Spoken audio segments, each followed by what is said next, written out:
Only బొల్లారంలో 56 లక్షలకే gated కమ్యూనిటీలో 2 BHK flat. Just call. మధ్యలో ఆ డిస్టర్బెన్స్ వచ్చినప్పుడు వర్ యూ డిస్టర్బ్డ్ మెంటల్లీ? చాలా డిప్రెషన్లో వెళ్ళారు? అట్లేం లేదు, బట్ చాలా బాధ అయింది. నేను మేనేజ్ చేయలేనేమో అనిపించింది, బట్ అందరి సపోర్ట్ వల్ల ఐ కేమ్ అవుట్. ఏం మేనేజ్ చేయలేదు అనిపించింది? మ్యారేజ్ బ్రేక్ అనేది స్టిల్ ఎంత మాట్లాడుకున్నా సొసైటీలో అమ్మాయి మీద ఎక్కువ ఇంపాక్ట్ ఉంటుంది. ఆ ఇంపాక్ట్ని మేనేజ్ చేయలేకపోయారా? ఆ బాండ్ బ్రేక్ అవ్వడం మేనేజ్ చేయలేకపోయారా? బాండ్ బ్రేక్ అవ్వడం ఒకటి ఆబ్వియస్గా నేను ఇష్టపడి పెళ్లి చేసుకున్నప్పుడు ఉంటుంది, బట్ ఒక డివోర్స్ అయిన అమ్మాయికి వేరే ఇమేజ్ వస్తుంది. ఆ క్యూట్నెస్ అదంతా పోయి ఓకే ఇప్పుడు పెద్ద ఆమె అట్లాంటి ఫీల్. ఇప్పుడు నాకు ఎంత చేసినా ఆ చిన్నపిల్ల మెంటాలిటీ మళ్ళీ రాదు, నాకు ఆ ఇన్నోసెన్స్ పోతుంది. సో అది కొంచెం నేను మిస్ అవుతున్నానేమో అనిపిస్తుంది. కరెక్ట్ పాయింట్ చెప్పారు.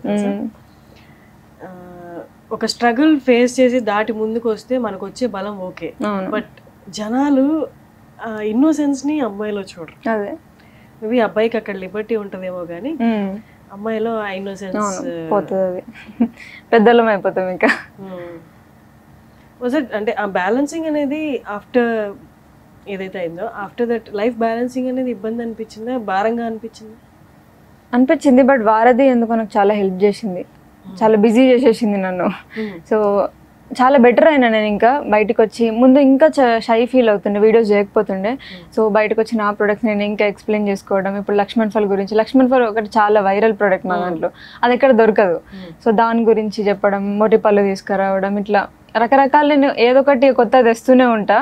సో దానిపైన ఎక్కువ వర్క్ చేస్తున్నాను నేను, ఇంకేం కొత్త తేవచ్చు, ఇంకేం వీళ్ళ కోసం తేవచ్చు అన్నట్టు. సో దాంట్లో ఏ సెట్ బ్యాక్ నైనా పాజిటివ్ లో పెట్టినప్పుడు వారధి లాంటి మంచి ప్రోడక్ట్ బయటకు వస్తుంది.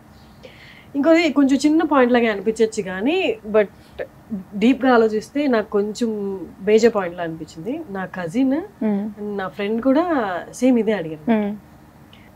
నేత్ర డ్రెస్సింగ్ రైతు బజార్కి వెళ్ళి అమ్మినప్పుడు during marriage, after marriage me dressing spoke a lot.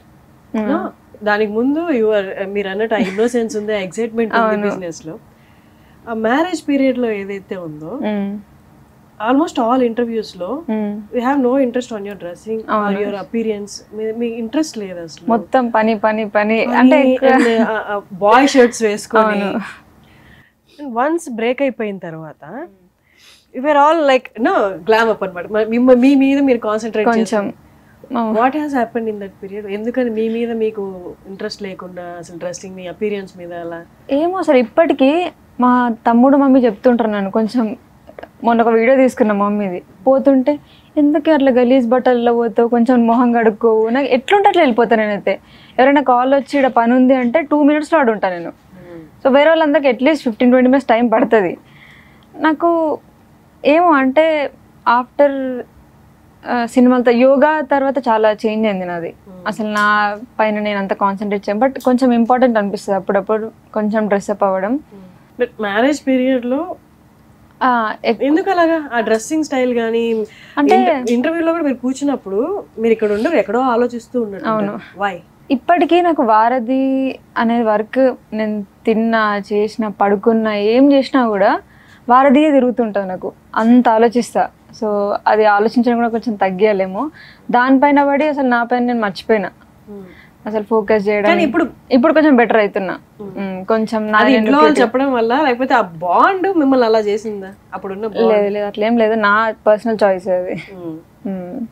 ఇప్పుడు కొంచెం ఫ్రీ అయినా వర్క్స్, అది ఎక్కువ స్ట్రెస్ ఉంటుండే అప్పుడు. అన్ని ఫామ్కి పోవాలి, అది చేయాలి, ఇది చేయాలి, అన్ని ఆలోచించాలి, ఏది పెట్టాలి, ఏం చేయాలి, అన్ని ఒక్కదాన్నే. కాబట్టి డ్రెస్సింగ్ ఎట్లా అంటే అట్లా అన్నట్టున్నా. ఇప్పుడు అట్లనే ఇష్టం, బట్ ఇప్పుడు కొంచెం మా మమ్మీ, తమ్ముడు వీళ్ళందరూ వల్ల బెటర్ అయినా.